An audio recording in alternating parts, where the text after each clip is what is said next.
आपल्यासोबत रामटेक लोकसभा मतदारसंघातून अपक्ष उमेदवार किशोर गजबी आहेत। किशोरजी, तुम्ही काँग्रेसमधून बंडखोरी केली आणि आता तुम्ही अपक्ष उभे आहात। अनेकांना प्रश्न आहे की काँग्रेससोबतचा आता तुमचा जो संबंध आहे तो काय? तुमच्या प्रश्नामध्ये बंडखोरी हा जो शब्द आहे तो योग्य नाही, कारण मी काही बंडखोरी केलेली नाही। काँग्रेस पक्षाने मी मागितलेली सीट मला दिली नाही। माझा हक्क असताना सुद्धा, माझा क्लेम असताना सुद्धा, मी सक्षम आणि पात्र आणि योग्य उमेदवार असताना सुद्धा, मी 2019च्या निवडणुकीमध्ये 4,70,000 मते घेतली असताना सुद्धा मला त्यांनी ते तिकीट दिलं नाही आणि म्हणून त्यांनी मला अपक्ष म्हणून उमेदवार राहण्यास भाग पाडलं। त्यामुळे मी बंडखोरी केली नाही। माझा नाईलाज असल्यामुळे, कारण मला तर ही निवडणूक लढायचीच आहे, म्हणून मी अपक्ष उमेदवार आहे। पण तुम्ही म्हणताय की तुम्ही पात्र उमेदवार होतात, मात्र इतरांनाही उमेदवारी मागण्याचा तेवढाच अधिकार असतो पक्षामध्ये, त्यामुळे त्या अर्थी अनेकांनी उमेदवारी मागितलेली होती।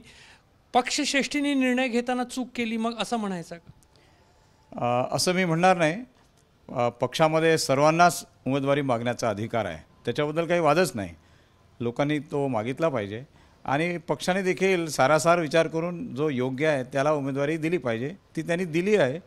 माझं काय म्हणणं होतं आणि की पक्ष ज्या उमेदवाराला उमेदवारी देईल त्या उमेदवाराचा प्रचार आम्ही करू आणि जर मला उमेदवारी पक्षाने दिली तर अन्य उमेदवारांनी माझा प्रचार करावा, याच्यात काही गैर नाही। आता काय झालं याच्यामध्ये की ज्या उमेदवाराला पक्षाने उमेदवारी दिली त्या उमेदवाराचा हा मतदारसंघ राखीव असल्यामुळे त्याचा अनुसूचित जातीचं त्याचं जे प्रमाणपत्र होतं ते प्रमाणपत्र बेकायदेशीर आहे अशा प्रकारची नोटीस जाती प्रमाणपत्र पडताळणी समितीने त्यांना दिली होती। त्याच्यावरती पोलिसांचे अहवाल देखील आले होते। त्या नोटीसवरती बरीच चर्चा वगैरे झाली आणि अनेक बातम्या वृत्तपत्रातून येऊ लागल्या। त्यावेळेस या प्रकरणाचा एक थोडा अभ्यास केल्यानंतर माझ्या असं लक्षात आलं की हे प्रमाणपत्र आता टिकणारं नाही। हे प्रमाणपत्र कोणत्याही वेळेस रद्दबातल होऊ शकते। कदाचित कास्ट सर्टिफिकेट स्क्रुटिनी कमिटी म्हणजे स्क्रुटिनीच्या आदल्या दिवशीच म्हणा किंवा त्या दिवशी हे जातीचं प्रमाणपत्र रद्द असल्याचा निर्वाळा देईल आणि त्याचा निकाल दिल्यानंतर कदाचित हे प्रमाणपत्र आणि पर्यायानं त्यांचं नामनिर्देशन पत्र रद्द होईल। अशा वेळी काँग्रेस पक्षाने काय करावं आणि म्हणून सबस्टिट्यूट उमेदवार म्हणजे पर्यायी उमेदवार म्हणून मला तुम्ही ऑथराईज करा आणि मला तो फॉर्म भरण्याची परवानगी द्या, अशी परवानगी मी पक्षाला मागितली होती, पण त्यांनी तीसुद्धा मला दिली नाही। याचं मला दुःख आणि वाईट वाटलेलं आहे आणि म्हणून त्याचा प्रतिकार म्हणून मी आता ही अपक्ष उमेदवारी केलेली आहे। तुम्ही अपक्ष उभे झालात, काँग्रेसमधून तुम्ही राजीनामा द्याल की काँग्रेस पक्ष तुमच्यावर कारवाई काही करेल की काय तुमचं मत आहे, किंवा तुम्हाला काही काँग्रेसच्या नेत्यांनी संपर्क साधला आहे का? बघा, मला काही काँग्रेस पक्षातून राजीनामा देण्याची इच्छा नव्हती किंवा नाही। मी काँग्रेस पक्षाचा एक प्रामाणिक कार्यकर्ता म्हणून सातत्याने 6 वर्ष मी काम केलेलं आहे। पक्षाच्या अनेक निवडणुकांमध्ये मी सक्रिय सहभाग घेतला, पक्षाला विजय मिळवून दिला। जिल्हा परिषदेमध्ये अनेक जिल्हा परिषद सदस्य माझ्या प्रयत्नामुळे निवडून आलेले आहेत, हे आमच्या नागपूर जिल्हा ग्रामीणच्या अध्यक्षांना चांगलं माहीत आहे। पदवीधर मतदारसंघामध्ये मी स्वतः 20,000 मतं घेतले होते। ही मतं आम्ही काँग्रेसच्या उमेदवाराला आम्ही दिलेली आहेत रीतसर म्हणजे प्रचार करून। शिक्षक मतदारसंघामध्ये 15,000च्या वर मतं ही आंबेडकरी समाजाची आम्ही शिक्षक मतदारसंघात आपल्या विजयी उमेदवाराला दिलेली आहेत। तर अशा रीतीनं अनेक निवडणुकांमध्ये मी भाग घेतला, सर्व केलेलं आहे। आणि असं असताना माझा विचार पर्यायी उमेदवार म्हणून सुद्धा केला जाऊ नये याचं मला अतिशय दुःख वाटते।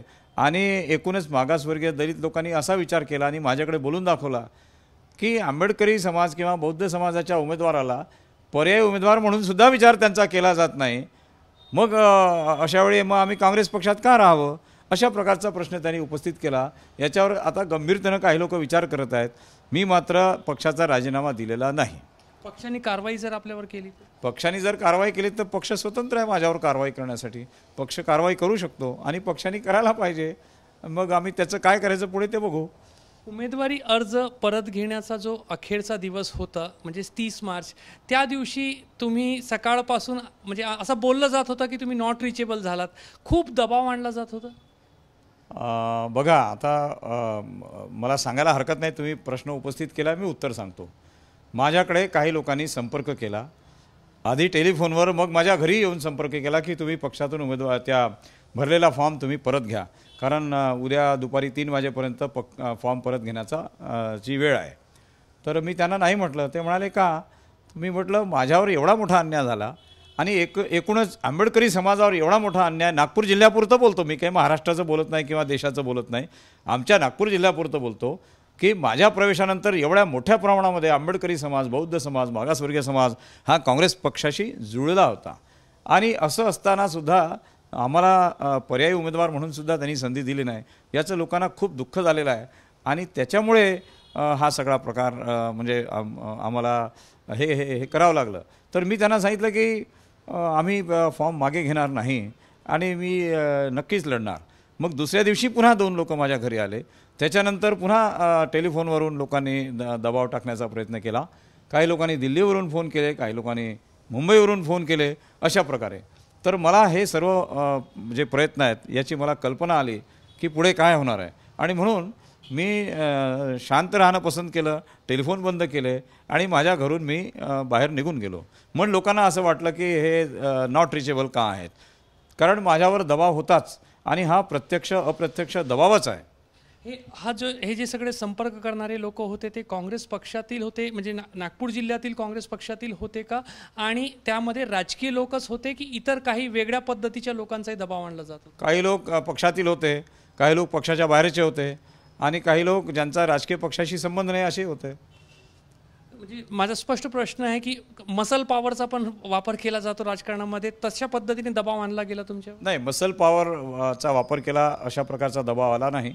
त्यांनी विनंतीच केली, पण त्यांनी आग्रहपूर्वक विनंती केली आणि खूप बोलून एक मनोवैज्ञानिक पद्धतीनं पटवण्याचा प्रयत्न केला. पण मी त्यांना सांगितलं की आम्ही आतून एवढे जास्त दुखावले गेलो आहेत की आता जे व्हायचं ते होईल, पण आता आम्हाला निवडणूक लढायचीच.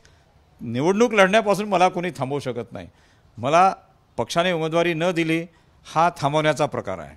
पर्यायी उमेदवार म्हणून आम्हाला दिलं नाही तोही थांबवण्याचा प्रकार आहे. पण आता अपक्ष म्हणून मला कोण थांबवेल? निवडणूक तुम्ही लढतायत, अनेकांना वाटतं आहे की तुम्ही काँग्रेसला नुकसान पोहोचवणार. तुमची जी निवडणूक आहे किंवा तुम्ही जे उभे राहिलेले आहात, तुम्ही विजयासाठी लढत आहात की काँग्रेसला धडा शिकवण्यासाठी लढत आहात? काँग्रेसला नुकसान व्हावं अशी माझी अजिबात इच्छा नाही. मी काँग्रेसचा अतिशय प्रामाणिक, अतिशय होतकरू आणि अतिशय शिस्तबद्ध असा कार्यकर्ता होतो आणि आताही आहे. परंतु काँग्रेसला धडा शिकवणे हा अजिबात हेतू नाही. जर जो कोणी राजकीय अभ्यासक असेल आणि राजकीय विश्लेषक असेल तर त्यांनी संपूर्ण घटनाक्रमाचा त्याचं विश्लेषण करावं, सत्यता जाणून घ्यावी आणि मग असं का घडलं. मी त्याचा व्हिक्टीम आहे. मी काही इथे दादागिरी करण्यासाठी या ठिकाणी अपक्ष म्हणून फॉर्म भरला नाही, तर मी एक व्हिक्टीम म्हणून, मी एक पीडित म्हणून हा फॉर्म भरलेला आहे आणि मला माझा लढा देण्याचा अधिकार आहे. आणि या अधिकारामध्ये किंवा या लढ्यामध्ये माझा समाज, मागासवर्गीय समाज, बहुजन समाजाचे लोक, जे प्रबुद्ध लोक आहेत, ज्यांना असं वाटतं की खरोखर अन्याय झाला, हे सगळे लोक माझ्यासोबत आहेत. यांची ताकद आता पक्षाला समजलीच पाहिजे. तुम्ही स्वतःहून राजीनामा देणार नाही, काँग्रेस पक्ष सोडणार नाही? मी स्वतःहून राजीनामा देणार नाही. पक्षाने कारवाई केली तर मी त्याला सामोरं जाईल. तर किशोर गजबी यांचं स्पष्ट मत आहे, रामटेकच्या पक्षाने दिलेल्या उमेदवारासंदर्भात कायदेशीररित्या काय होऊ शकतो हे आधीच पक्षश्रेष्ठींपर्यंत पोहोचवलं होतं आणि त्या संदर्भातला मार्गही सुचवला होता. तेव्हा माझं ऐकण्यात आलेला नाही. पक्षावर उमेदवार बदलण्याची वेळ आली. आता आपल्या हक्कासाठी मी मैदानात आहे आणि मैदानातून मी हटणार नाही. काँग्रेस पक्षाचा राजीनामा देणार नाही. दबाव आणला गेला होता, पुढेही आणला जाईल, मात्र पक्षाचा राजीनामा स्वतःहून देणार नाही. स्पष्ट मत जे आहे ते किशोर गजबी व्यक्त करत आहेत. कॅमेरामॅन अतुल हिरडेसह रजत वसिष्ठ, एबीपी माझा, नागपूर. एबीपी माझा, उघडा डोळे बघा नीट.